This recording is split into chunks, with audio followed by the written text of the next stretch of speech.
Teacher का कल आपने वीडियो देखा होगा, किस तरह से उसने आप गेट के ऊपर उसको बुर्का उतारने पर आमादा किया गया स्टूडेंट्स के सामने। तो ये मुझे याद दिलाया गया कि भाई वो ये महाभारत का वो एपिसोड याद आ गया जहां पर कौरवों ने कंपेल किया था, द्रौपदी को डीरोप किया था और श्री कृष्ण को आना पड़ा था भगवान का रूप धारण करके। तो मैंने कल एक चैनल पे कहा था कि जब जब ये कोशिश होगी जरूर एक भगवान कृष्ण हमारी सुरक्षा के लिए आएंगे।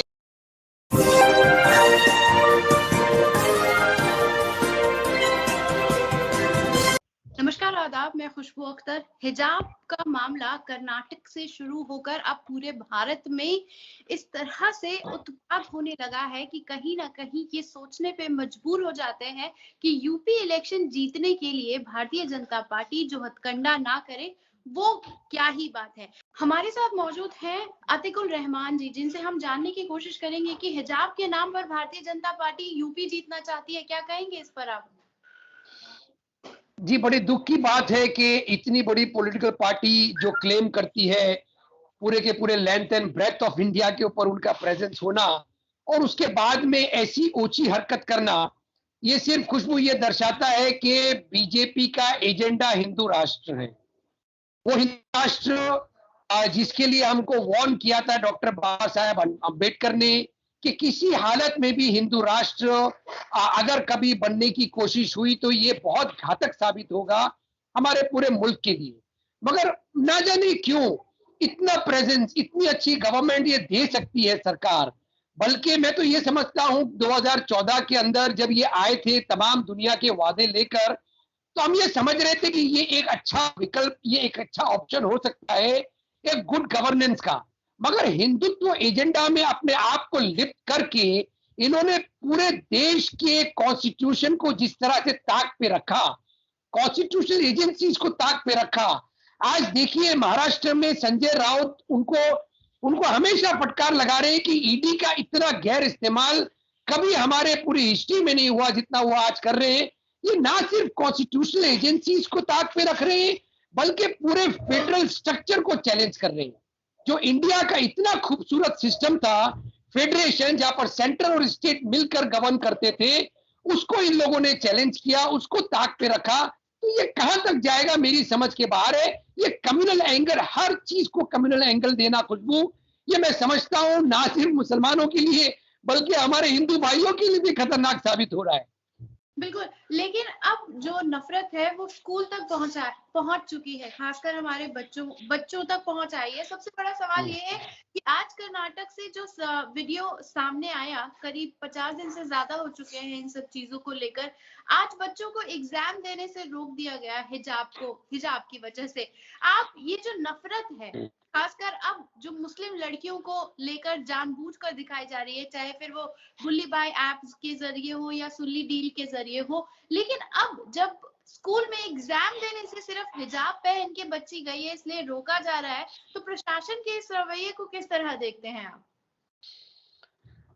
खुशबू, इसके ऊपर बहुत रिसर्च की जरूरत है और हम लोगों को बहुत सब्र की जरूरत है। हम अच्छी तरह से समझ रहे हैं कि चोट कहां की जा रही है।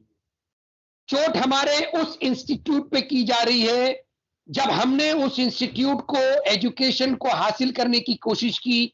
आप जानती है कि बहुत जद्दोजहद करने के बाद में हमारी कौम बेदार हुई थी बाबरी मस्जिद इंसिडेंट के बाद में। उस बेदारी के बाद हम लोगों ने ये ठाना कि हमारे बच्चों को सिर्फ और सिर्फ एक हथियार देना है और वो हथियार है एजुकेशन का। हमने एजुकेशन हासिल किया, हमारे बच्चों को किसी भी तरह से यूपीएससी तक पहुंचाया। बहुत ज्यादा गवर्नमेंट के एग्जाम्स उन्होंने क्रैक किए, प्राइवेट सेक्टर में अपना प्रेजेंस उन्होंने अपना फेल्ट करवाया। हमारी लेडीज ने, जर्नलिज्म ने, जिस तरह से आपने इतना अच्छा अपना प्लेटफॉर्म तैयार किया, ये इनसे बर्दाश्त नहीं हुआ। इन्होंने हमारे यूपीएससी क्रैक करने को नाम दिया यूपीएससी जिहाद। तो ये दर्शाता है कि किसी भी तरह से माइनॉरिटीज को और खास तौर से मुसलमानों को टारगेट किया जा रहा है। अच्छा, अगर ये समझ रहे हैं, और हमारे हिंदू भाइयों को हमेशा मैं ये समझाने की कोशिश करता हूं कि अगर ये समझ रहे हैं कि ये हम तक ही सीमित रहेगा तो ऐसा नहीं है। देखिए, ये इफेक्ट होंगे बाद में। अगर हमारे पास इनका पूरा के पूरा वो मामला खत्म हो जाएगा तो ये अब दूसरी ओर आएंगे और वो पूरा के पूरा हमारा सिस्टम रौंद दिया जाएगा।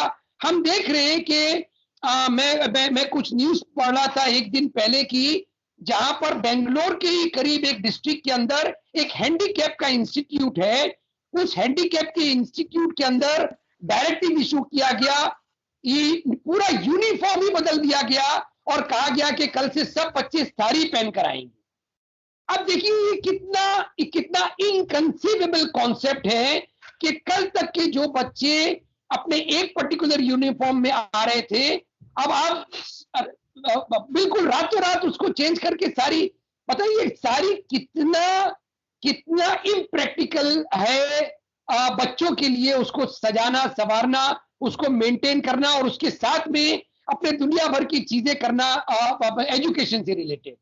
तो ये बढ़ेगा और ये बढ़कर और लोगों को भी अफेक्ट करेगा। अगर ये समझ रहे कि ये सिर्फ मुसलमानों तक सीमित रहेगा तो ऐसा नहीं है, कुछ ऐसा नहीं है। कर्नाटक हाई कोर्ट की अगर हम बात करें तो कर्नाटक हाई कोर्ट के सामने सब कुछ हो रहा है। वो चाहे तो प्रशासन को कह सकते हैं कि आप इस तरह की हरकत ना करें।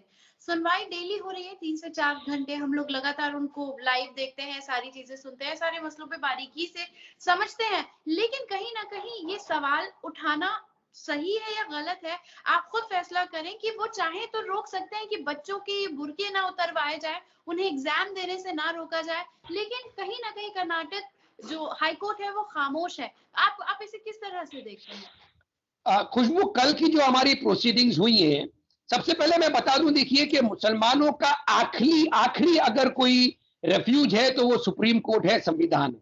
तो हमको भरोसा रखना पड़ेगा, बहुत सब्र से काम लेना पड़ेगा। कल हमारे पिटिशनर्स ने, खुशबू, ये आर्ग्यूमेंट किया था कोर्ट के सामने कि आपका जो इंटरिम ऑर्डर है वो इंटरिम ऑर्डर गलत है। वो इंटरिम ऑर्डर स्टेटस को होना चाहिए था, लेकिन आपने उनको बार कर दिया, जिसका ये नतीजा हो रहा है कि ना सिर्फ अब यूपी के अंदर बल्कि तमाम और यूपी में भी आज ये फैलता चला जा रहा है, महाराष्ट्र के इंस्टीट्यूट में फैलता चला जा रहा है कि इंस्टीट्यूट के ऊपर दबाव बनाया जा रहा है कि वो यूनिफॉर्म को बहुत सख्ती से लागू करें। सख्ती से इन द सेंस, कल तक के जो बच्चियां हिजाब में आ रही थी, कल तक की जो बच्चियां किसी तरह की भी ओढ़ नहीं ले रही थी, हिजाब की सिर्फ बात नहीं है, किसी तरह से अपना सर ढकती थी, किसी तरह से अपने आप को प्रिवेंट करती थी कि वो एक सिक्योर अपनी पर्सनालिटी को महसूस करा सके in wake of so much of glad, in the wake of so much of exposure in the society। तो थोड़ा सा एक पल्लू कर लेती थी, थोड़ा सा पर्दा कर लेती थी, दुपट्टा अपने आप को। तो वो इंस्टीट्यूट भी आप कंपलसरी कर रहे हैं। टीचर का कल आपने वीडियो देखा होगा, किस तरह से उसने आप गेट के ऊपर उसको बुर्का उतारने पर आमादा किया गया स्टूडेंट्स के सामने।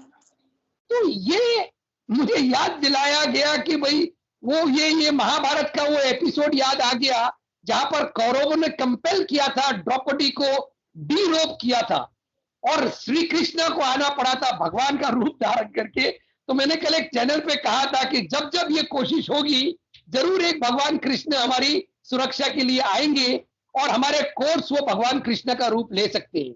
यहाँ पर बहुत पॉइंटेड बात आपने उठाई है मुस्कान, कोर्ट्स इस चीज का रिकग्निशन क्यों नहीं ले रही है? ये हेट कैंपेन का रिकग्निशन कोर्ट अगर ले ले तो बहुत सारी चीजें सुधारी जा सकती हैं। अभी भी वक्त है, कर्नाटक हाई कोर्ट सारे के सारे इंस्टीट्यूट्स को डायरेक्शन दे सकती है कि स्टेटस को मेंटेन किया जाए, जो अब तक के चला आ रहा था उस चीज को आप कंटिन्यू करें जब तक हमारा फाइनल वर्डिक्ट नहीं आता है।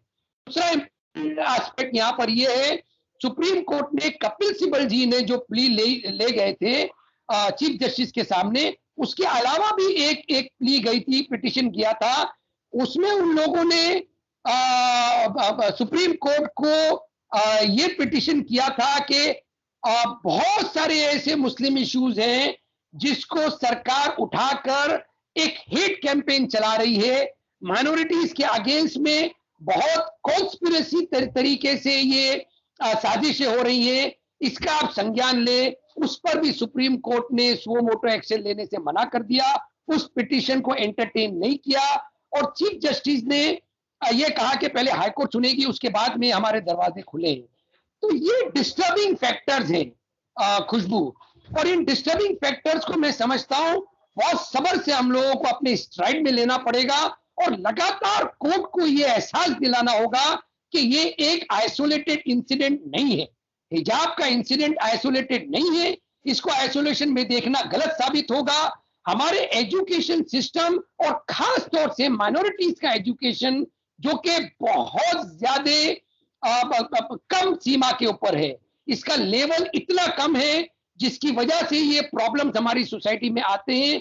जब तक के माइनॉरिटीज को आप एजुकेशन नहीं देंगी और अब सोचे समझे तहत उनको उनको उनको ऑब्स्ट्रक्ट किया जा रहा है एजुकेशन लेने से, दिस इज अनकॉल्ड फॉर।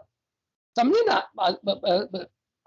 खुशबू, ये अनकॉल्ड फॉर है। आप किसी भी वेशभूषा में अगर स्टूडेंट जा रहे हैं उनको आप ऑब्स्ट्रक्ट कर रहे हैं।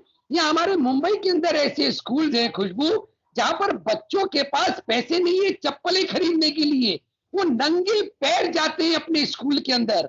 बहुत सारे एनजीओ हैं जो कि इन चीजों का ख्याल रखती है, उसके बावजूद तो बजाय इसके कि आप देखिए कि उनका साइंटिफिक टेम्परामेंट डेवलप हो, आप ऑब्स्ट्रक्ट कर रहे हैं मेन थीम ऑफ एजुकेशन को लेकर। उनकी लेबोरेटरीज के अंदर आपको पता है कितने एपरेटिस, लैक ऑफ एपरेटिस की तरफ वजह से वो एक्सपेरिमेंट नहीं कर पाते हैं बच्चे। हाई फाई स्कूल्स के अंदर भी माइक्रोस्कोप्स नहीं है, बहुत ही सोफिस्टिकेटेड, जिसकी वजह से हमारे बच्चे वंचित रह जाते हैं कि वो बहुत सारे, अगर 10 एक्सपेरिमेंट्स दिए गए हैं प्रैक्टिकल बुक के अंदर, क्योंकि मैं कॉलेज में पढ़ाता रहा हूं खुशबू, तो मैं आपको बताऊं कि हमारे लेबोरेटरीज के अंदर बहुत सारी ऐसी चीजों की कमी है जहां पर प्रैक्टिकल्स 100% नहीं कैरी फॉरवर्ड कर पाती है टीचर्स। तो बजाय इसके कि स्टेट गवर्नमेंट उन चीजों पे ध्यान दे, we are obstructing the elementary education to the children, तो ये बर्दाश्त करने के काबिल नहीं है। बिल्कुल बिल्कुल। लेकिन एक सवाल आपसे जरूर बनता है कि आप लगातार मीडिया में बैठते हैं, वो भी नेशनल मीडिया के, आप पैनलिस्ट हैं, लगातार अपनी बात आप रखते हैं, लेकिन आप ही से ये सवाल ज्यादा मुफीद होता है पूछना कि जो मीडिया है वो हिजाब मसले पे जिस तरह से मुस्लिमों को ही कट्टर बताने की कोशिश कर रहा है, उन्हें ही ड्रेस कोड पर ज्ञान दे रहा है, और उसके बावजूद अगर कोई दोषी है तो वही बच्चियां हैं जो हिजाब पहनकर जा रही हैं। आप मीडिया में बैठते हैं तो मैं आप ही से पूछना चाहूंगी कि ये जो गोदी मीडिया का रवैया 2014 के बाद है और खासकर हिजाब मामले को लेकर जिस तरह से डिबेट चल रही है उस पर उसे आप किस तरह से देखते हैं? खुशबू देखिए, जर्नलिज्म जो है मैं समझता हूं अंडर द स्काइज तमाम चीजों को डिस्कस करना चाहिए अंडर जर्नलिज्म, और हमारी डेमोक्रेसी को मैं एज अ वाइब्रेंट डेमोक्रेसी समझता हूं। गोदी मीडिया अलबत्ता बहुत गलत काम कर रही है, इस तरह से एक पर्टिकुलर कम्युनिटी को जो टारगेट करते हैं वो मुसलमानों को घुमा फिरा कर तमाम जो है ना शामों के अंदर एक ही मुद्दा रहता है कि किस तरह से माइनॉरिटीज अपनी राइट्स को एसर्ट करके अपने रिलीजन को थोपने की कोशिश कर रहे हैं। आपने देखा होगा योगी आदित्यनाथ का बयान कि ये देश संविधान से चलेगा, शरिया से नहीं। अरे उन बेवकूफ आदमी को कोई ये समझाए कि 70 सालों में जब शरिया से नहीं चला देश तो अब कैसे चलने लगा। तो इसका जवाब बहुत सारे कांग्रेस के लीडर्स ने भी हमारे दिया और हमने भी दिया कि ना हिंदुत्व से चलेगा और ना शरिया से चलेगा। देश अगर चल सकता है तो सिर्फ साइंटिफिक टेम्परामेंट से और संविधान से चल सकता है। तो ये बेवकूफ किस्म के जो है चीफ मिनिस्टर्स, अपने अपने उत्तराखंड के चीफ मिनिस्टर भी कैसी कैसी बातें लेके आते हैं। आसाम के चीफ मिनिस्टर इतना ज्यादा कम्युनलाइज करते हैं इशू को, और गोदी मीडिया उसके अंदर आग में घी डालने का काम करती है। तो मैंने कल बहुत सारे चैनल्स पे हाथ जोड़ के रिक्वेस्ट की कि देखिए, हम सब पैनलिस्ट का, बीजेपी के स्पोक्स पर्सन को मैंने पिन पॉइंट किया कि आप बजाय इसके कि आप टेंशन्स को किसी भी तरह से कम करें, लोगों को आश्वासन दें कि आपके राइट्स का उल्लंघन नहीं होगा, कॉन्स्टिट्यूशन को हम बहुत अच्छी तरीके से उनके आइडियल्स के ऊपर चलेंगे। बजाय इसके आप उसको कम्युनलाइज कर रहे हो। आप कह रहे हो कि भाई मुसलमान ऐसा करते हैं, वैसा करते हैं, शरिया और कौन कौन गजवा हिंद और बीजेपी स्पोक्स पर्सन कौन कौन सी इस तरह के नैरेटिव लेके आते हैं जो कि और दूषित करता है पूरे के पूरे हमारे पैनल्स को, पूरे आर्ग्यूमेंट्स को, बजाय इसके कि हम साइंटिफिक टेम्परामेंट पे आर्ग्यू करें। मैंने एक चैनल पे कहा कि यूनिफॉर्म आप बात कर रहे हैं, यूनिफॉर्म यूनिफॉर्म यूनिफॉर्म, आप किस यूनिफॉर्म की बात कर रहे हैं? क्या कपड़ा ही सिर्फ यूनिफॉर्म होता है? क्या साइंटिफिक टेम्परामेंट में यूनिफॉर्मिटी नहीं होना चाहिए? क्या हिंदू मुस्लिम एकता के डिस्कशन में जो कि हम अपने स्कूल के जमाने में किया करते थे वो यूनिफॉर्मिटी नहीं है? क्या हम लोग एक प्रॉब्लम जो सोसाइटी में क्रॉप अप करने जा रहा है उसके ऊपर यूनिफॉर्मिटी अपनाए, वो यूनिफॉर्म नहीं है?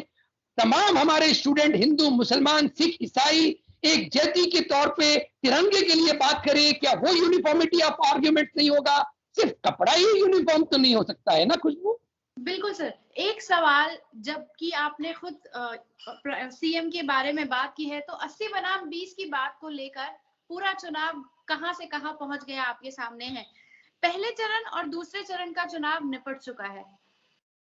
वोट्स किस तरह से अभी सर्वे आ रहे हैं वो भी आपके सामने है, लेकिन आप यूपी के इलेक्शन को किस तरह से देखते हैं, क्योंकि अब इसको कुछ और बनाने की कोशिश कर दी गई है।